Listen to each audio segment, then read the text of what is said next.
Welcome to Storytime, pals! Subscribe to keep the stories coming! Hi there, boys and girls, it's your pal Vernon, and I'll be reading the second book by Oliver Jeffers called Lost and Found.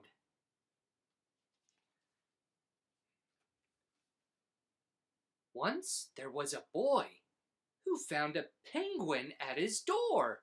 Whoa!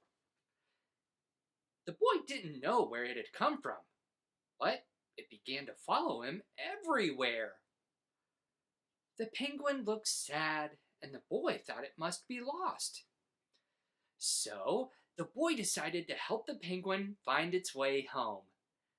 He checked in the Lost and Found office, but no one was missing a penguin. He asked some birds if they knew where the penguin came from, but they ignored him. Some birds are like that. The boy asked his duck, but the duck floated away. He didn't know either. That night, the boy couldn't sleep for disappointment. He wanted to help the penguin, but he wasn't sure how. The next morning, he discovered that penguins come from the South Pole. But how could he get there? He ran down to the harbor and asked a big ship to take them to the South Pole. But his voice was much too small to be heard over the ship's horn. Together, the boy decided he and the penguin would row to the South Pole. So the boy took his rowboat out and tested it. He told stories to the penguin to help pass the time. They packed everything they would need and pushed the rowboat out to sea. They rowed south for many days and many nights. There was lots of time for stories, and the penguin listened to every one. So the boy would always tell another. They floated through good weather and bad, when the waves were as big as mountains. Whoa! Until finally, they came to the South Pole.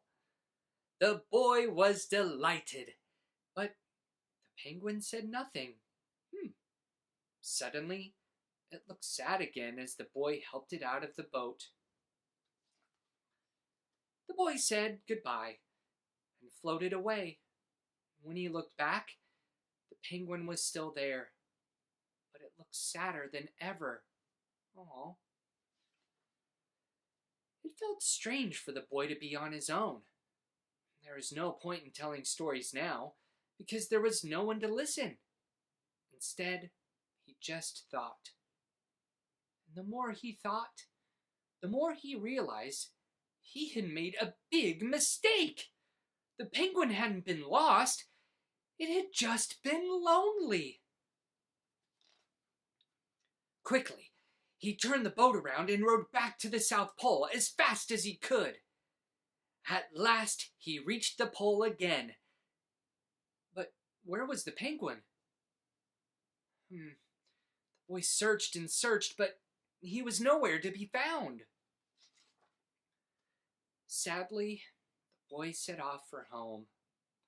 But then the boy saw something in the water ahead of him.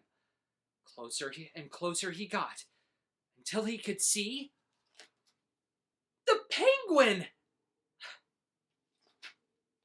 And so the boy and his friend went home together, talking of wonderful things all the way. The end. Bye! Thanks for watching Storytime, pals. Don't forget to hit like and subscribe.